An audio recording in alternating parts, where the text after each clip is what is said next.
Bueno, Juan José, ¿estamos listos? Estamos listos.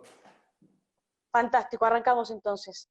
Muy buenas Dale. tardes a todos, bienvenidos a esta nueva emisión de Altmedia, la alternativa al periodismo y a los grandes medios de comunicación hegemónicos. En el día de hoy vamos a estar conversando con Juan José Gómez Centurión, ex candidato a presidente y mayor retirado del ejército argentino, veterano de guerra de Malvinas, y es el presidente por el Frente NOS. Bienvenido, Juan José, y es un placer poder conversar contigo.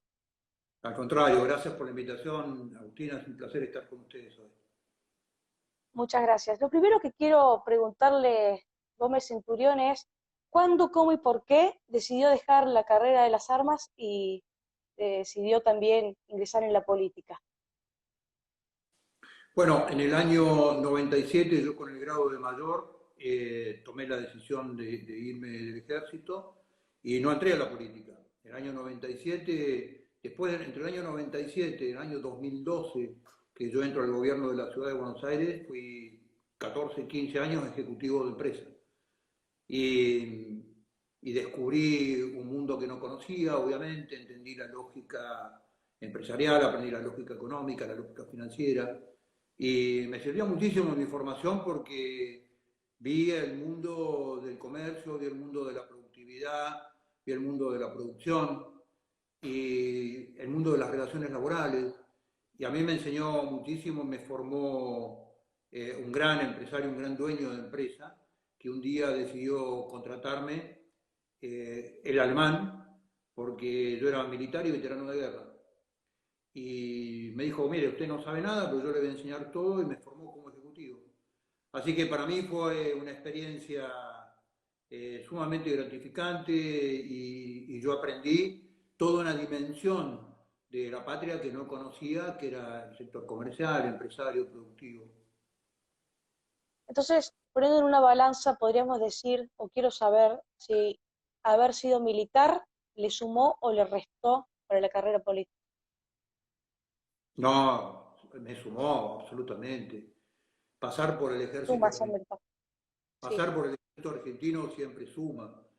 Yo me formé en el ejército, yo entré al ejército a los 17 años. Tenía 17 años cuando entré al colegio militar. Y yo Muy, aprendí, muy joven. cursé universidades, cursé doctorado, cursé maestría, pero lo que a mí me formó fue el Colegio Militar de la Nación, digamos, ¿no? Gómez Centurión, ¿cuáles son los valores que tenemos que rescatar en Argentina? Primer valor fundamental es la patria.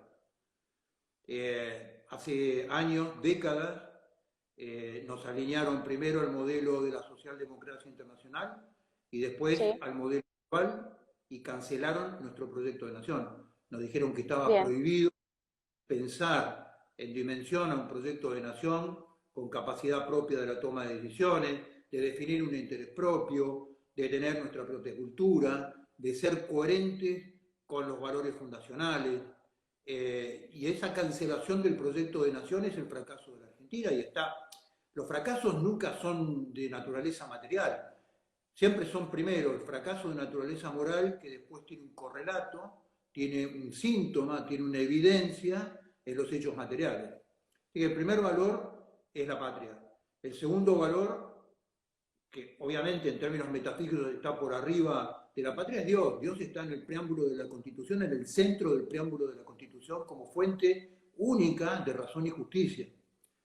Después es el valor de la familia. La familia es la primera célula de la sociedad. Es la sociedad madre donde nosotros aprendemos los valores, las conductas, los buenos hábitos que nos van a acompañar el resto de nuestra vida.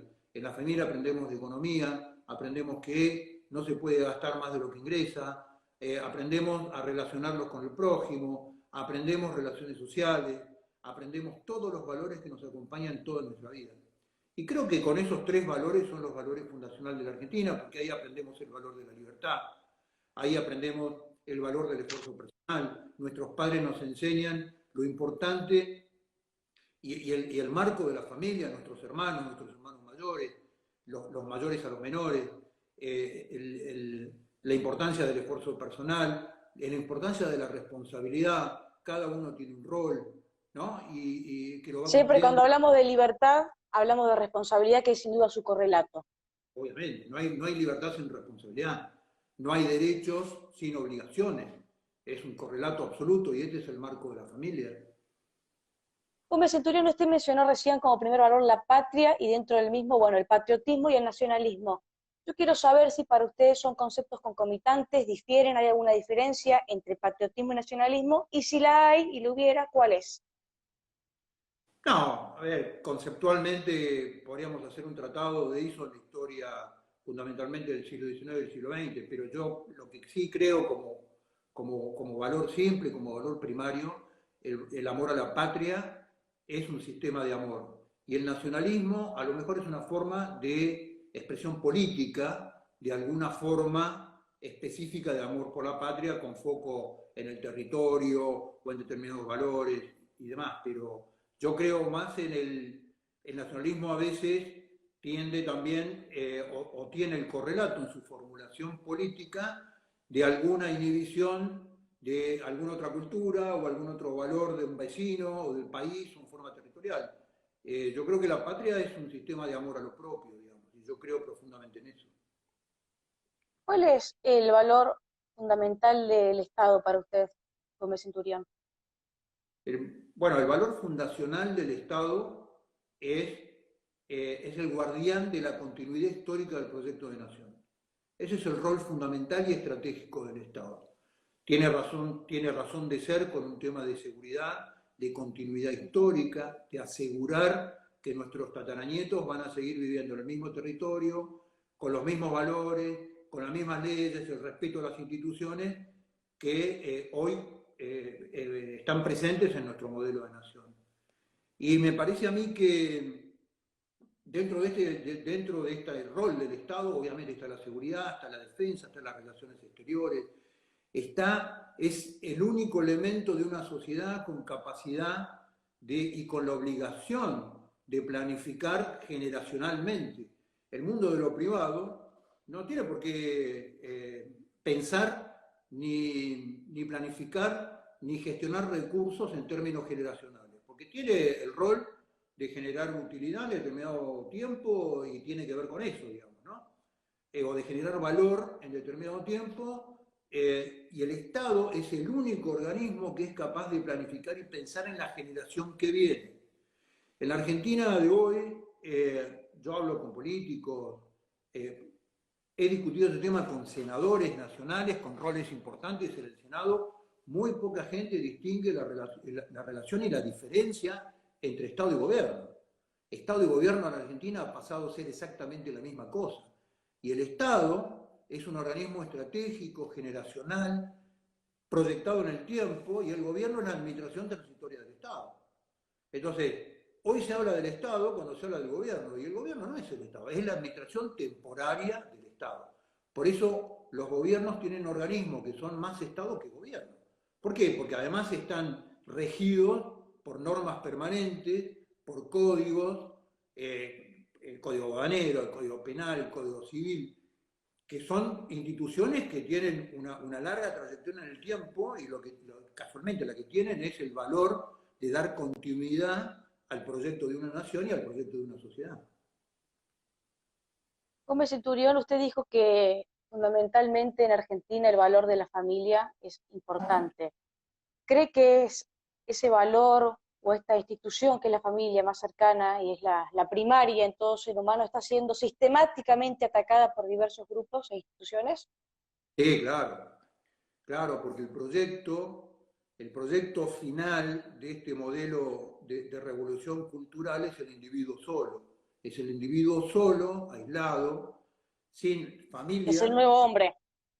claro, sin sociedades intermedias, sin la trama social que significan una cantidad de entidades que están entre el individuo y el Estado, donde primero está la familia, la parroquia, el templo, el club de barrio, la institución de barrio, el club de fútbol, todo eso, aniquilarlo y queda el hombre solo, pelado, frente al poder omnímodo del Estado, con lo cual pierde toda entidad social. La sociedad no es una amalgamana, un grupo amalgamado de individuos. No es una recua de individuos la sociedad. La sociedad es una trama de sociedades intermedias. Y la riqueza de esa trama de sociedades intermedias es la que le da contención, entidad, formación a todos los individuos para poder desarrollarse en forma individual. El desarrollo de la trama de todas esas sociedades intermedias es lo que desarrolla a la persona. Entonces, Hablamos recién, sí, perdón, te cierro con esto, Agustina. continúe, por favor. La familia en este proyecto socialdemócrata progresista está sistemáticamente atacada para poder llegar individualmente a una persona que está aislada, bloqueada, comprimida por un poder omnímodo que es el poder del Estado, que además no solamente le gobierna su dinero, le gobierna sus impuestos, le gobierna su vida, le gobierna su cuarentena, sino que además le pretende gobernar su cultura. O sea, qué es lo que esa persona piensa, qué es lo que esa persona siente, cómo esa persona se relaciona con las otras personas y cómo se relaciona con su entorno. Entonces, las revoluciones son revoluciones cuando vienen de la sociedad para arriba, digamos, pero no cuando vienen desde el Estado de la sociedad. Desde el Estado de la sociedad, lo que es ingeniería social, lo que es manipulación social, digamos, ¿no? Y además hacen la revolución social con nuestros impuestos, con el tuyo y con el mío, digamos, ¿no? Ahí quería ingresar. Hablamos del Estado y recién acaba usted de mencionar los impuestos. ¿Crees que es necesario reducir impuestos, anularlos en su proyecto? Como candidato a presidente lo contempló a esto? Sí, bueno, nosotros en la campaña dijimos durante toda la campaña 168 impuestos que hay en la Argentina, ¿no? 80 de nivel nacional, más o menos 40 de nivel provincial y 48 de nivel municipal, hacen a la Argentina un país que es inviable. El Estado Sin en el lugar a- día es el 54% del PBI. O sea, y el 70 en términos de decisión económica en la Argentina, el decisor más importante económico de la Argentina es el Estado. Vos para poner un kiosco tenés que pedir 54 permisos y si está en determinada esquina tenés que pedir impacto ambiental para abrir un kiosco.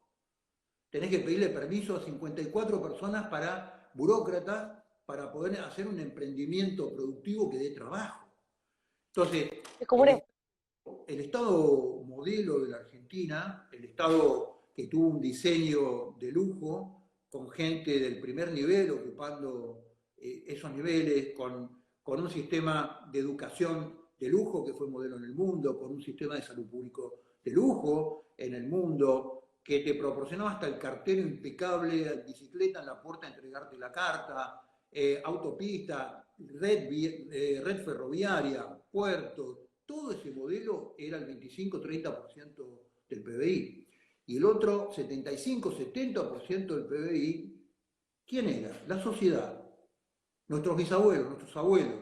¿Y por qué era una sociedad próspera? Porque la plata estaba en el bolsillo de esos abuelos. ¿Y esos abuelos qué hacían con ese dinero? Invertían. Compraban un tractor, compraban un auto, encargaban una casa, compraban una chacra, araban la tierra. Entonces, en la Argentina del 54% del PBI, que es el Estado, el gran decisor económico, no hay desarrollo posible. Entonces, cuando a mí me dicen hay que achicar el Estado, yo lo que digo es cuidado. El problema es que hay que agrandar la sociedad. ¿Por qué? Estados Unidos es el Estado más grande del planeta y el más caro. Pero tiene detrás una sociedad con una potencia económica y un desarrollo y un anabolismo sistémico en su crecimiento que puede sostener ese Estado.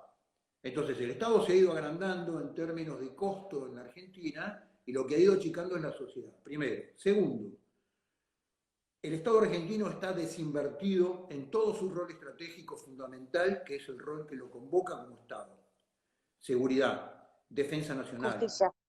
relaciones, justicia, ni hablar, autopista, puertos, vías férreas. Argentina cerró los ferrocarriles, es el único país en el mundo que un día decide no hacer caminar más los ferrocarriles. ¿Y qué hizo? ¿Cuál es el aumento del gasto público en la Argentina? Gasto corriente. Gasto corriente, sueldos y subsidios. Entonces nosotros le estamos pidiendo al presidente, a través de un plan que es muy simple para empezar a romper este modelo, pasar subsidios a trabajo, a salario, a través de un plan, a través de las pymes. Son 670.000 pymes en la Argentina. Si logramos que cada pyme contrate 5, 7, 8, 10 planes, lo que vamos a empezar a generar es disminución del gasto y humanización y dignificación de la gente, saliendo de un modelo de dádiva a un modelo de salario, de trabajo y aprendizaje y desarrollo personal. En Argentina parece que se ha perdido la capacidad o la dignidad de ganarse el pan con el sudor de la frente, y frente a esto también el gobierno pareciera, de la mano también del Estado, de la discusión que decíamos recién, que decide castigar al que quiere sobresalir, al que quiere progresar, y nada hace con los ni, que son los que ni trabajan ni estudian. Y en este sentido, durante el gobierno de Cambiemos hubo una propuesta y un proyecto que fue muy bien recibido, que era de sumar a estos chicos, por ejemplo, a una especie de servicio militar, pero voluntario. Y la propuesta fue muy bien recibida y de hecho hubo muy poquitos cupos y muchos jóvenes se quedaron afuera porque no conseguían trabajo, no estudiaban y encontraron en el ejército un lugar que los educaba también, les daba un sueldo y demás. ¿Cree que esto habría que retomarse o retomarse de forma obligatoria? ¿Cómo lo ve, Gómez Centurión, aprovechando que usted también fue miembro del ejército argentino? No, yo lo que creo es que, Agustina, nos tiran una bomba y después nos regalan una curita. El problema estructural del modelo socialdemócrata, de este modelo que impera hace 50 años en la Argentina, el concepto de la socialdemocracia es que el Estado va a sacar a la gente de la pobreza. Cuando vos hablás con la gente en Francia, con la gente en España, se queja de lo mismo, digamos, ¿no? El tema de los subsidios, han empezado a subsidiar a todo el mundo porque es una forma de hacer política y es un concepto que el Estado va a solucionar el problema del individuo. Ese es el modelo exacto del camino a la pobreza. El Estado no tiene por rol sacar a la gente de la pobreza porque además ha demostrado a lo largo de la historia que no lo puede hacer. Lo único que saca a la gente de la pobreza es el trabajo y el desarrollo personal a través del trabajo y a través de la producción. No hay otro modelo, digamos. Es imposible. Entonces, bajo ese paradigma, porque vos fíjate que en esa misma propuesta de Cambiemos, tampoco modificó aumentó 3 millones de planes. Sí. No es que venía a sacar los planes sociales, a cambiarlos por Claro, trabajo, prometió. Sí. lo único que hizo son 3 millones. Yo con respecto a la incorporación, nosotros hemos propuesto el año pasado en la campaña, a través de jóvenes, que los jóvenes de 19 a 25 años que ni estudiaban ni trabajaban, un servicio militar voluntario por 1 año y medio, con la obligación del ejército de enseñarles un oficio simple. Y bueno, nosotros creemos que se puede aumentar con eso la cantidad de voluntarios en el ejército, aumentar la operatividad del ejército, pasar un plan de una persona que no está haciendo nada a conocer el territorio nacional, aprender a armarse en defensa de la patria, aprender un oficio y después volver a la sociedad. Y además, ese modelo que nosotros estamos proponiendo soluciona otro problema grave, que es la concentración demográfica de la Argentina en forma irresponsable. Porque vos sos un chico del conurbano, o del Gran Córdoba, o del Gran Rosario, que jamás va, en este modelo de subsidio que le dan para quedarse en la esquina de su casa, jamás va a salir de ese lugar. Vos lo desplegás en lugares variados de la Argentina, en la Patagonia, en el interior, y termina consiguiendo trabajo. Uno de los temas de los soldados voluntarios, por ejemplo, en la Patagonia, es que por su formación, por su disciplina, por su capacidad de trabajo en equipo, rápidamente consiguen empleo en las petroleras, por ejemplo. Y muchos de ellos renuncian a terminar el tiempo de cancelación del servicio militar porque rápidamente encuentran trabajo. Entonces también es una forma de empezar a trabajar sobre la concentración demográfica de la Argentina, que ya es irresponsable. Qué es el dólar terrorista? ¿Perdón? ¿Qué es el dólar terrorista o el dólar desaparecido? Ah, no, yo lo llamé dólar setentista porque a 70 pesos. Yo escribí un artículo que lo titulé Dólar terrorista, haciendo referencia ya a esta medida que tomó el gobierno nacional, de simplificar y de por qué no premiar a los terroristas y a sus familiares, al menos en lo que refiere a la compra y las facilidades de compra de la divisa extranjera del dólar. ¿Qué podemos decir? ¿Qué reflexión podemos hacer sobre eso, Gómez Centurión? Eso es un disparate. Yo salí en las redes el otro día con ese tema porque la verdad que me dio mucho fastidio. A ver, yo estoy pidiendo del debate presidencial que digan a quién le pagaron los 2.000 millones de dólares de las indemnizaciones. Primero, antes que facilitarles la transferencia al exterior de esos fondos, primero que digan a quién le pagaron. La mitad en el registro, la mitad de los DNI tienen cruces o tienen letras que son similares y no figura el DNI. Entonces la pregunta es, ¿por qué no quieren decir a quién le pagaron? Así que imagínate lo que pienso cuando además de no saber a quién le pagaron, ese mismo la puede transferir comprando el dólar oficial. Sí, sin los impuestos, ellos son selectos y a ellos hay que darles todos los premios. Después del otro lado de la historia, los familiares y víctimas del terrorismo, no hay nada para ellos, ni siquiera un mero reconocimiento. Gómez Centurión, ¿podemos hablar un poco del rol de las Fuerzas Armadas? ¿Vale? ¿Cuál debería ser el rol en la actualidad? ¿Cuál debería ser el rol? Tenemos que ser, el ejército tiene que ser un ejército preparado para la paz, para la guerra. ¿Cuál sería lo ideal, teniendo en cuenta que tenemos un territorio tan extenso como el territorio argentino? A ver, Argentina es uno de los pocos países en el mundo que ha renunciado por voluntad propia al uso de la fuerza para sostener su derecho, sus derechos, para sostener su territorio, para sostener su soberanía. El sistema de defensa nacional tiene por rol ser el custodia de la soberanía nacional a través del uso de la fuerza. Es un seguro que pagan las naciones, todas las naciones del mundo, como vos pagás el seguro de tu auto. Vos no pagás un seguro del auto para usarlo. Vos el día que chocás no decís, yo voy a usar el seguro, mirá qué bueno. Pues. Vos tenés un seguro para no usarlo. Y mientras mejor sea tu seguro, en el caso de la defensa, es menos probable que la uses. Entonces, cuando yo hablo con los políticos, lo que les pregunto es, ¿por qué cree que Chile invierte el 3% de la cláusula del cobre en defensa? Son tontos, nosotros somos los vivos que hemos desinvertido durante 50 años el sistema de defensa. ¿Por qué creen que Brasil va a fabricar submarinos nucleares? ¿Por qué? Porque es una aventura, porque les gusta, porque los países responsables a través del sistema de defensa aseguran su continuidad histórica como nación. Y ese es el rol de la defensa, y dentro del todo el sistema de defensa, obviamente las Fuerzas Armadas son el brazo armado, el elemento armado en un país que hoy debemos ser el quinto o sexto territorio del mundo, con niveles de despoblación del territorio absolutamente irresponsables, además de eso, adentro de ese territorio, con todos los recursos naturales hoy que van a ser los recursos más vitales y más preciados en el siglo XXI, desde el litio hasta el agua, pasando por el petróleo, pasando por gas, pasando por un montón de recursos. Entonces, la Argentina viene desinvirtiendo en su sistema de defensa desde hace 40 y pico de años, no viene reponiendo. El sistema presupuestario que se le brinda al sistema de defensa tiene que ver con un tema de inversión, no de gasto corriente. Hoy cuando miramos el presupuesto de las Fuerzas Armadas, yo creo que el 90% del presupuesto es sueldo, salario. Es una cosa inaudita, ninguna empresa puede continuar, ninguna organización en el mundo puede vivir o puede sostenerse en el tiempo cuando de su presupuesto el 90% son salarios de gasto corriente.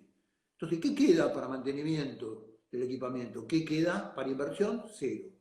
Entonces, y además, en el mundo los países serios tienen dos sistemas de seguros. Uno es el sistema de defensa. Ese sistema de seguro hace 40 años que no pagamos el seguro. Y el otro sistema de seguro, del reaseguro de sus propios intereses, del cumplimiento de sus propios objetivos, son las relaciones exteriores. ¿Por qué? Porque son, digamos, la defensa es el brazo armado de las relaciones exteriores, es la herramienta para poder decir que no cuando hay que decir que no. Ahora, Argentina hace 50 años que viene en materia de relaciones exteriores con un modelo de confiabilidad cero. hemos hecho de las relaciones exteriores políticas de gobierno y no políticas de Estado. Entonces, un gobierno nos vincula con relaciones carnales con los Estados Unidos. El próximo gobierno traba relaciones carnales con Irán y con Venezuela sin cambiar de cama. Con lo cual Argentina no tiene aliados en el mundo, ni siquiera en los países de Latinoamérica. ¿Por qué? Porque no es que tenga una posición internacional que la aísle, no tiene una posición internacional, y lo que tiene es una política internacional vergonzosa desde hace décadas, que va cambiando de postura de acuerdo a cada gobierno. Esto lo que genera es falta de confiabilidad. Las relaciones exteriores es generar confiabilidad a lo largo del tiempo. Y lo que Argentina se manifiesta en el mundo es con un modelo de absoluto falta de confiabilidad, porque no podés confiar, porque tenés que esperar a ver qué pasa con el próximo gobierno. Entonces, en términos estratégicos, en términos geopolíticos, Argentina es un país capaz de abrir una base china en el territorio de Neuquén, una base aeroespacial china en el territorio de Neuquén, sin sistema de defensa y sin un sistema de relaciones internacionales confiable. Es realmente preocupante. Sí, aparte, ¿cuál ha sido, yo no sé, pero cuál ha sido lo que hemos ganado al gestionar esta base militar china en el sur? ¿Qué hemos obtenido a cambio? Bueno, yo pedí durante el gobierno pasado que se revea sistemáticamente, lo denuncié en el debate presidencial, que se revea el tratado con China. Yo el año pasado me pasé como candidato a presidente, más de 3 meses mandé carta al instituto que teóricamente regula esta base china para visitarla. Quiere ir a ver, quiere hablar con los chinos, preguntarle qué hacen acá. Entonces me contestaron que no había personal chino dentro de la base, como para que me quede tranquilo, digamos, porque la base se maneja remota desde China. O sea, es peor la contestación que era mi preocupación inicial, porque yo por lo menos creí que había una dotación china que tenía misiones, que uno podía interpelar y le podía preguntar, ¿usted qué hace acá? No. La base, según el organismo oficial, está vacía y se maneja en forma remota desde China. Más preocupante todavía. O sea que Sin lugar a dudas. Argentina se puede ver envuelto en un conflicto geopolítico. China, en el año, finales del 2018, fue el primer país en el mundo haciendo gala de su propia tecnología y como método intimidatorio de destruir un satélite propio en la atmósfera. Destruyó un propio satélite, diciendo, mira cómo puedo destruir un satélite propio. Como puedo destruir mi satélite, seguramente puedo destruir el tuyo.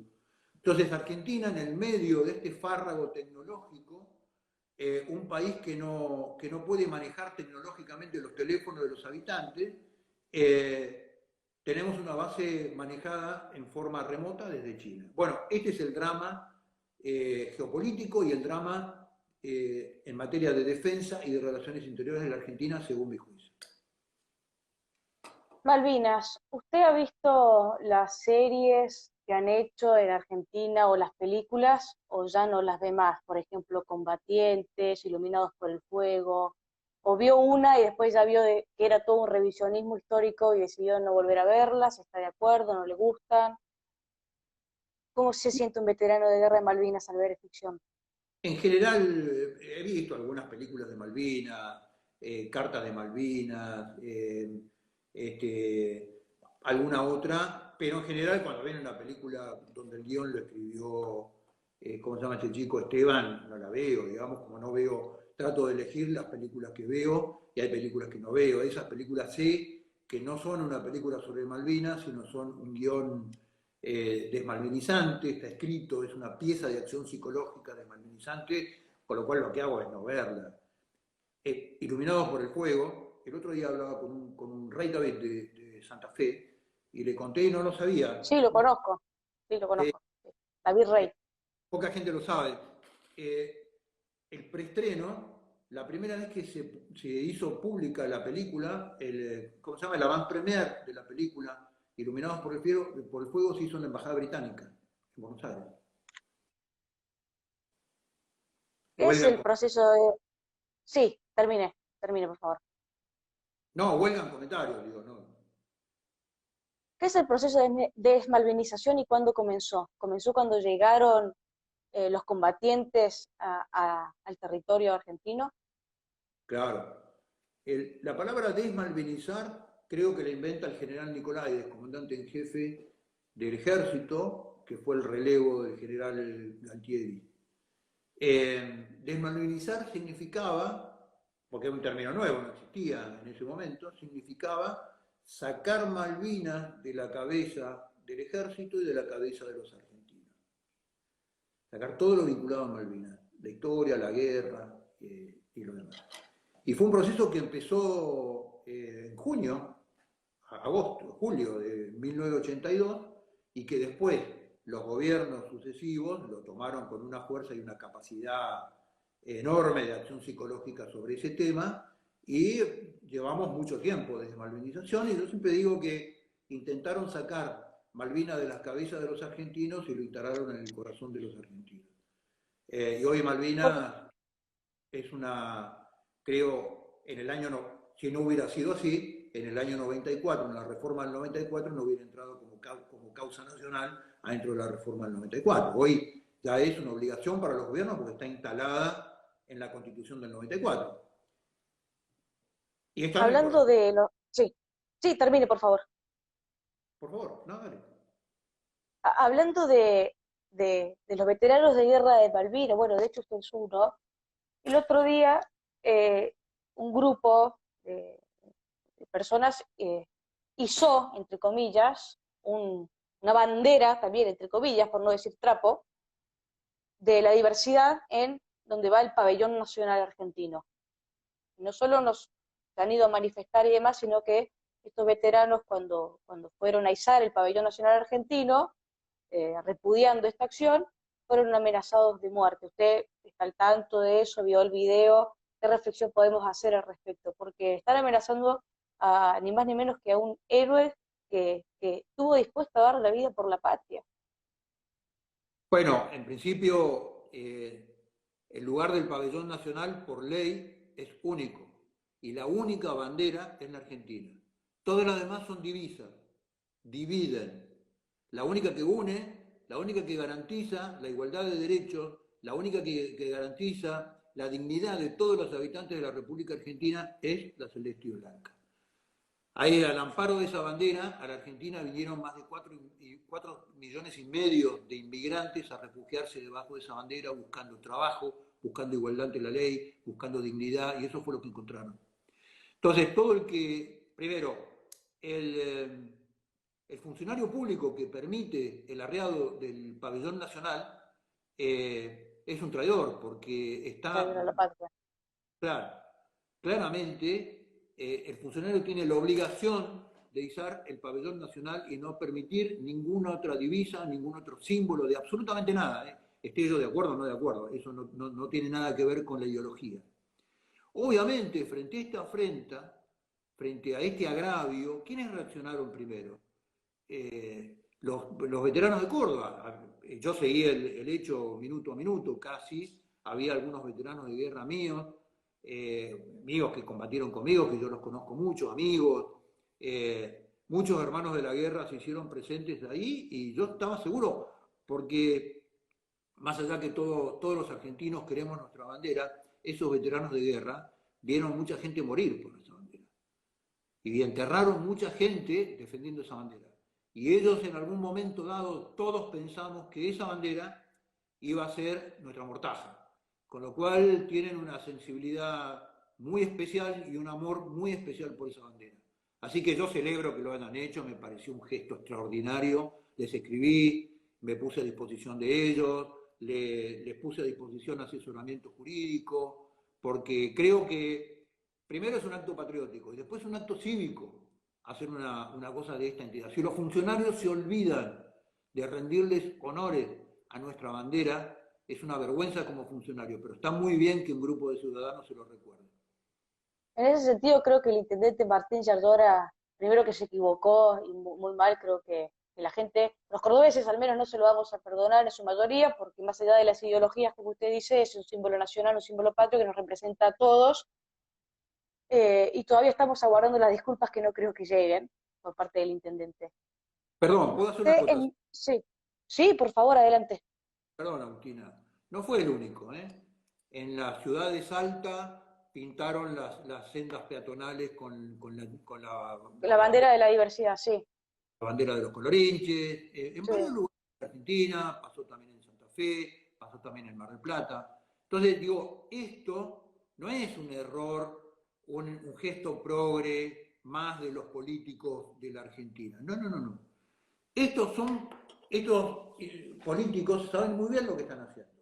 Le apuntan a los lobbies internacionales LGTBI a ser simpáticos con ellos porque son los lobbies que financian campañas. La Fundación Huésped, la Parenthood, la Open Planes Society, Parenthood. millones de dólares ponen en campañas para todos aquellos políticos argentinos que se quieren exhibir como fanáticos del aborto, fanáticos de la igualdad y de la promoción del lobby LGTBI. O sea, no es un acto casual. Son políticos que levantan la mano y dicen acá estoy y yo soy de los tuyos. Lee por favor la publicación, la última publicación de la Open Society, de la lista de los 41 políticos confiables en la Argentina para la Open Society, para Soros, y vas a ver los políticos de mayor rango en Frente de Todos, en Cambiemos. Entonces todos quieren estar en esas listas. ¿Por qué? Porque esas listas el día de mañana financian campañas. Y Hay mucho financian... dinero ahí. Sí. Usted cuando fue a la guerra, Gómez Centurión era subteniente. Sí, subteniente. Tenía, ¿cuántos años? ¿26 años? 23 años. Cuando fue al colegio militar, en este sentido, a mí me interesa esta pregunta a modo personal porque eh, me gusta citar una frase del Comodoro Cruz Carballo que dice: nunca soñé con la guerra, pero jamás es desgraciado defender a la patria. Yo creo que, me imagino, si yo hubiera estado en su lugar en el Colegio Militar de la Nación en esa época, en los ejercicios y demás, eh, debe haber sido complicado apenas salir del colegio militar, jovencito, y ya enfrentarse con que los ejercicios que hacíamos ahí eran reales y nos podían matar. ¿Sintió miedo? ¿Qué es lo que sintió Gómez Cinturón en ese momento? No, uno convive siempre con el miedo. Las personas que no tienen miedo es porque tienen un problema mental, digamos. Uno convive con el miedo. Lo que uno aprende en el entrenamiento militar es a manejar el miedo y a controlar el miedo. Pero uno convive con el miedo, siempre. Yo, cuando fui a Malvinas, ya era subteniente en el tercer año. Yo ya había hecho el curso de comandos, había hecho el curso de paracaidismo, toda la actividad del entrenamiento, toda la actividad de riesgo que uno ejecuta en el entrenamiento, lo que hace es, primero, dar confianza personal al individuo en que es capaz de hacer las cosas y además lo que aprende es a controlar el miedo, pero uno nunca deja de sentir miedo. Sería muy peligroso porque uno pondría en riesgo mucha gente, eso es temeridad, no es valor. El valor es sentir miedo y lograr controlarlo y lograr dominarlo, digamos, ¿no? Te voy a hacer una consulta, un ping-pong rápido de preguntas con algunos nombres y usted hace una reflexión o lo que usted desea. ¿Qué significa Juan Domingo Perón? Un líder del siglo pasado eh, que logró en la Argentina armar un movimiento nacional que lo trascendió y lamentablemente armó una marca tan fuerte que la usaron después para cualquier cosa. Actualmente el peronismo tiene muy poco que ver con el pensamiento de Perón original. Yo nunca fui peronista, no vengo de familias peronistas, pero realmente la capacidad política y la visión estratégica de Perón en su momento, Perón tuvo un solo fallo en su visión estratégica que fue determinante, ¿no? Cuando yo lo leí intensamente desde que era mayor, los libros que publicaba desde que era mayor en la Escuela Superior de Guerra. Y Perón diseña la Argentina del 46 con la visión de la Tercera Guerra Mundial. Entonces, él lo que dice es, diseña un país para enfrentar una nueva, el día que se recibe mi padre en 1944, como subteniente se recibe mi papá, Perón habla como secretario de guerra, yo tengo el discurso y dice, la guerra es un fenómeno inevitable y cíclico. la guerra que está por terminar va a ser el inicio de la guerra de Oriente. Y la guerra que él prevé, además, tenía el componente nuclear, con lo cual él preveía niveles de destrucción todavía más altos en el resto del planeta de los que había habido en la Segunda Guerra Mundial, que habían sido altísimos. Y prepara a la Argentina para un modelo de autoabastecimiento. ¿Por qué? Porque Argentina durante la Segunda Guerra Mundial había sufrido el abastecimiento de acero, el abastecimiento de caucho, el abastecimiento de motores, determinados abastecimientos de naturaleza estratégico e industrial. Entonces él arma un proyecto, el primer plan quinquenal de Perón está orientado a ese fenómeno, al desarrollo nuclear, al desarrollo de la industria química, de la industria del acero, y bueno, la Tercera Guerra Mundial, gracias a Dios, no se dio, y Perón queda enfrascado adentro de ese, y ya el segundo plan quinquenal ya es totalmente distinto al primer plan quinquenal, y vienen, pero digo, Perón fue un hombre de una visión estratégica, un político de una visión estratégica extraordinario, al nivel, en términos estratégicos, a nivel de, por más que yo no comparta su doctrina política, esa es otra historia, digamos, ¿no? Pero no dejo de contemplar y admirar la visión estratégica de Perón como pensador y como político. ¿El general Balsa? ¿Quién? ¿El general Balsa? No me acuerdo. Bien. ¿Sergio Berni? El doctor Berni es cirujano cardiovascular, un hombre que se inició en la política con el kirchnerismo en la provincia de Santa Cruz y después desarrolló con eso su carrera política.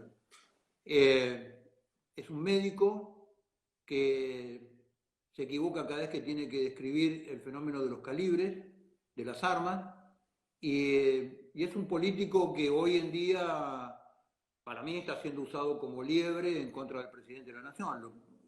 Bernie es Cristina y Cristina lo usa para asusarlo permanentemente al presidente de la Nación. Es un arma arrojadiza de Cristina. ¿Y quién es Cristina, ya que la mencionó? Cristina es la jefa de la mayor cleptocracia que se haya podido imaginar, diseñar, implementar en la historia de la política moderna. ¿Y Mario Bergoglio? Es el Papa. Es mi Papa, es mi pontífice, y yo como católico lo sigo como mi pontífice, a pesar que además de eso puedo tener diferencias en su pensamiento político, pero como pontífice es mi pontífice. Bien, como estudiante ya nos quedan unos poquitos minutos, son 5 minutos, porque iniciamos 19:05. Yo me gustaría poder, ya que se conectó tanta gente, y agradecerles que estén aquí, poder leer algunos comentarios, si usted también llega a leer con los lentes, si quiere leer alguno o contestar alguno, ya que se sumaron más de 170 personas, acá un mensaje. Gracias por creer y trabajar con esa convicción sobre una Argentina diferente. A ver. Desde Pilar lo saludan. Barba de macho alfa, no, barba de viejo, de abuelo viejo. Juanjo, por favor, hablen con López Murphy y Espert. ¿Usted estaría dispuesto a ceder alguna cuestión política en su espacio para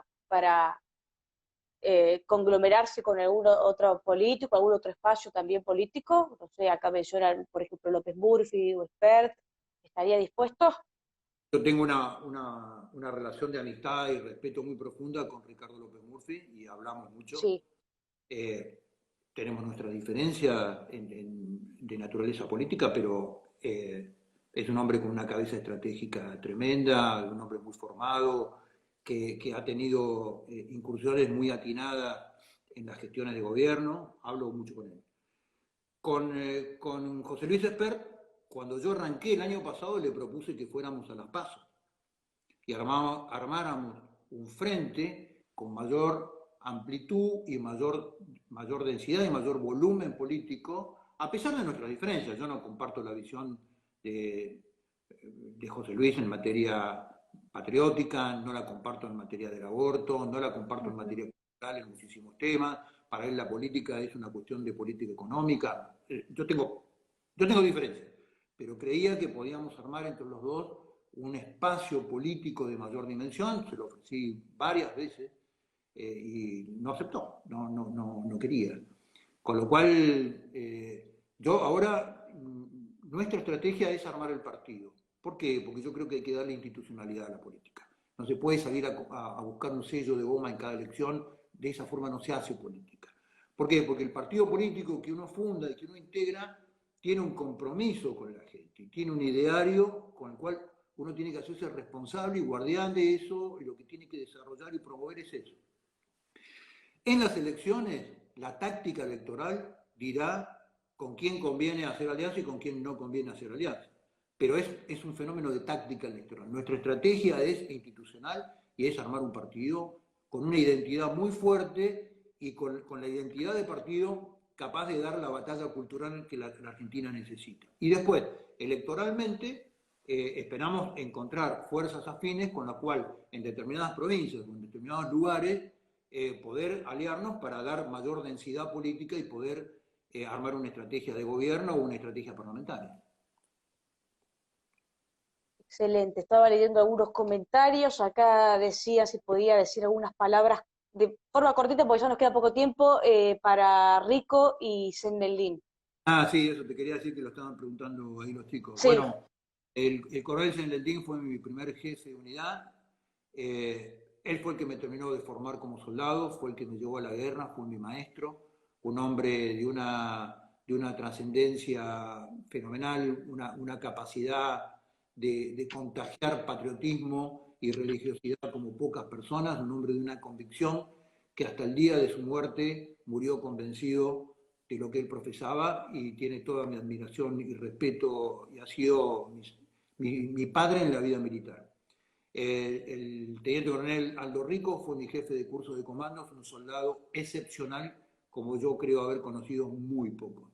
Un ejemplo de soldado, yo por ahí lo cuestioné más, como político teníamos nuestras discusiones, digamos, pero un soldado de la patria como poco. bueno, muchísimas gracias. Estoy leyendo alguno que otro comentario porque hay mucha gente. ¿Para cuándo viene a la ciudad de Necochea? Un saludo especial desde Entre Ríos. Un Bueno, patriota, recibe muchos mensajes de amor, de cariño. Mucha gente lo quiere.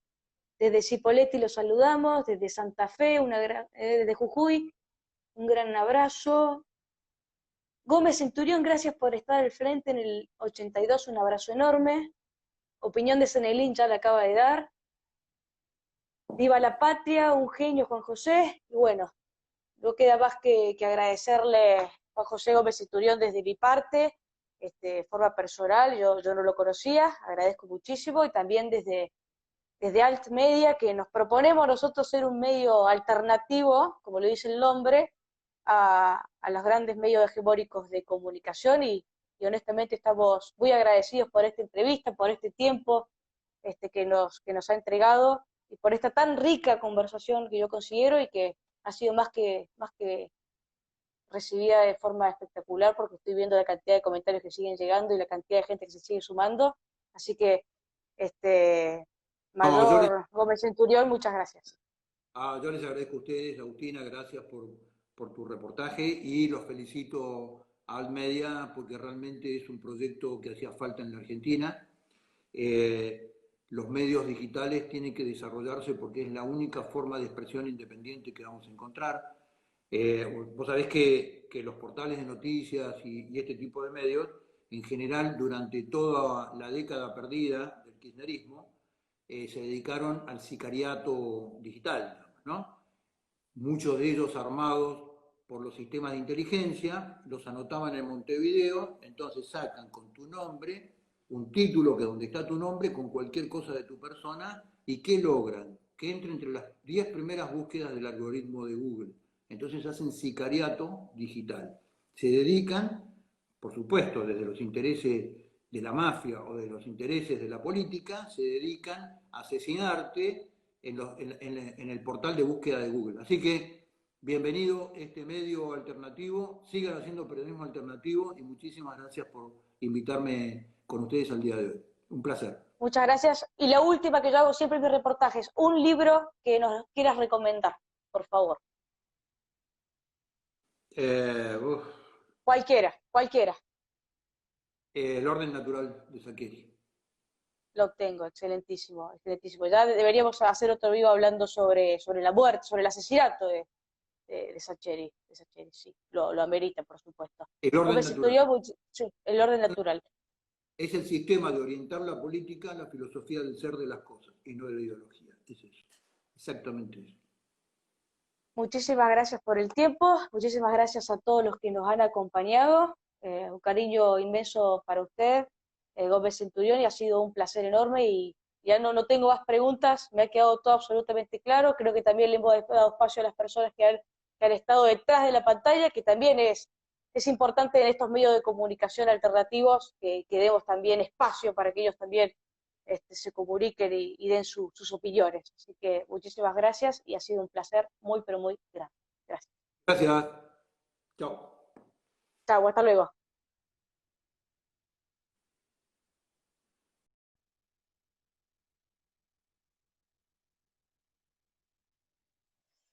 Muchas gracias a todos ustedes por haber estado aquí acompañándonos en esta entrevista con el ex candidato a presidente Juan José Gómez Centurión.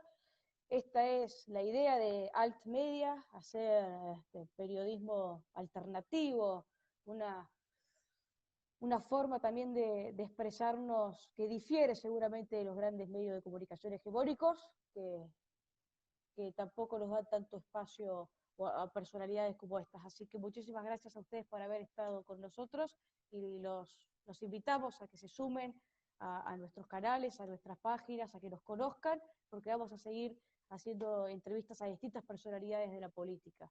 Así que muchísimas gracias. Mi nombre es Agustina Blanco y ha sido un placer poder estar y compartir con ustedes.